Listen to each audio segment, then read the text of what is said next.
بسم اللہ الرحمن الرحیم۔ یزید کی عبرت ناک موت و انجام۔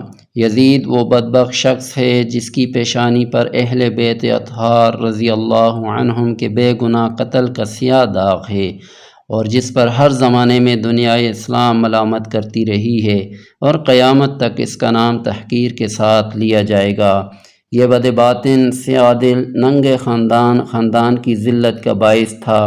نہایت موٹا، بدنما، کثیر الشعر، کثرت سے شعر و شاعری کرنے والا، بد خلق، بری عادتوں والا، فاسق، فاجر، شرابی، بدکار، ظالم، بے ادب، گستاخ تھا۔ اس کی شرارتیں اور بےہودگیاں ایسی ہیں جن سے بدمعاشوں کو بھی شرم آئے۔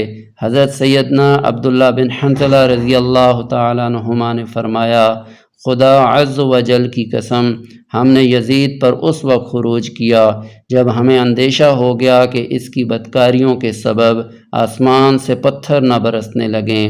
محرمات کے ساتھ نکاح اور سود وغیرہ منہیات حرام کاموں کو اس بے دین نے علانیہ رواج دیا۔ مدینہ طیبہ و مکہ مکرمہ زادہم اللہ شرفا و تعظیما کی بے حرمتی کرائی۔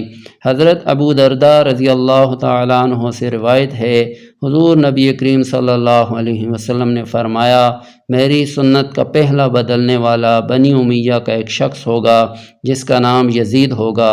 59 ہجری میں حضرت ابو ہریرہ رضی اللہ تعالیٰ عنہ نے دعا کی، یا رب عز و جل، میں تجھ سے پناہ مانگتا ہوں 60 ہجری کے آغاز اور لڑکوں کی حکومت سے۔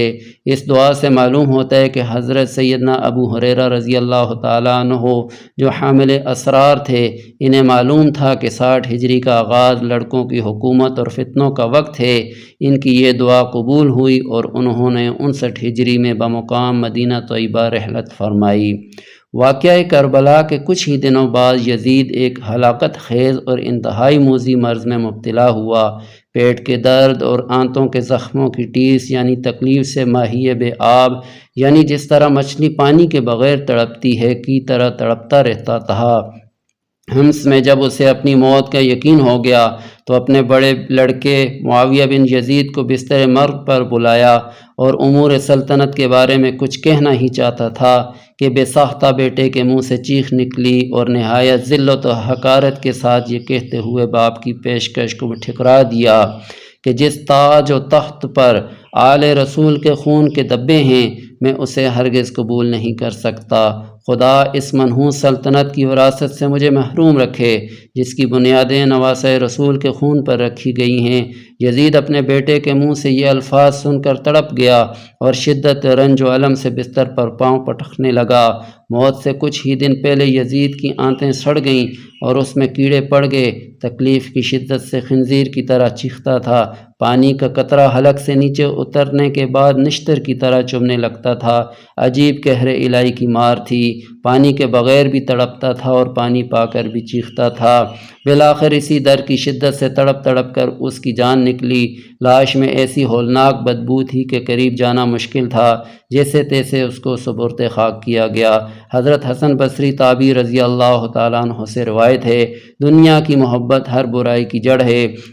یزید پلید کا دل چونکہ دنیائے ناپائیدار کی محبت سے سرشار تھا، اس لیے وہ شہرت و اقتدار کی ہوس میں گرفتار ہو گیا۔ اپنے انجام سے غافل ہو کر اس نے امام علی مقام اور آپ کے رفقاء علیہم الرضوان کے خون ناحق سے اپنے ہاتھوں کو رنگ لیا۔ جس اقتدار کی خاطر اس نے کربلا میں ظلم و ستم کی آندیاں چلائیں، وہ اقتدار اس کے لیے کچھ زیادہ ہی ناپائیدار ثابت ہوا۔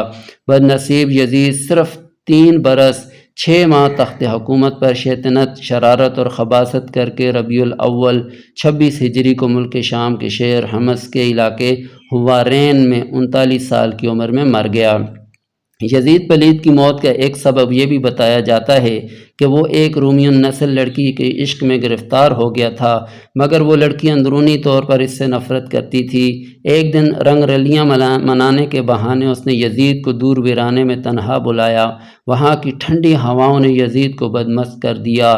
اس دوشیزہ نے یہ کہتے ہوئے کہ جو بے غیرت اور ناپکار اپنے نبی کے نواسے کا غدار ہو وہ میرا کب وفادار ہو سکتا ہے، خنجر آبدار کے پے در پے وار کر کے چیر پھاڑ کر اس کو وہیں پھینک دیا۔ چند روز اس کی لاش چیل قوموں کی دعوت میں رہی، بالآخر ڈھونڈتے ہوئے اس کے اہالی موالی نوکر چاکر وہاں پہنچے اور گڑھا کھود کر اس کی سڑی ہوئی لاش کو وہیں دفن کر آئے۔ یزید ملعون کی موت کی ایک روایت یہ ہے کہ بلازری نے ایک شامی بوڑھے سے یزید کی موت کے سبب کے بارے میں لکھا ہے، ایک دن یزید نے اپنے بندر کو وحشی خچر کی پشت پر بٹھایا اور خود بھی ایسی حالت میں کہ مست اور مدہوش تھا اس کے پیچھے دوڑنا شروع کر دیا کہ اچانک زمین پر گرا، گردن ٹوٹ گئی اور پھر کھڑا نہیں ہو پایا۔ حضرت ابن عباس رضی اللہ عنہما سے منقول ہے کہ انہوں نے کہا کہ یزید حوارین میں مستی کی حالت میں شکار کی غرض سے گھوڑے پر بیٹھا اور اس کے آگے وہ وحشی خچر دوڑ رہی تھی جس پر بندر بیٹھا ہوا تھا۔ اس کے پیچھے یزید نے اپنے گھوڑے کو دوڑایا اور دوڑتے ہوئے گھوڑے سے گرا اور گردن ٹوٹ گئی اور پھر اٹھ نہیں پایا۔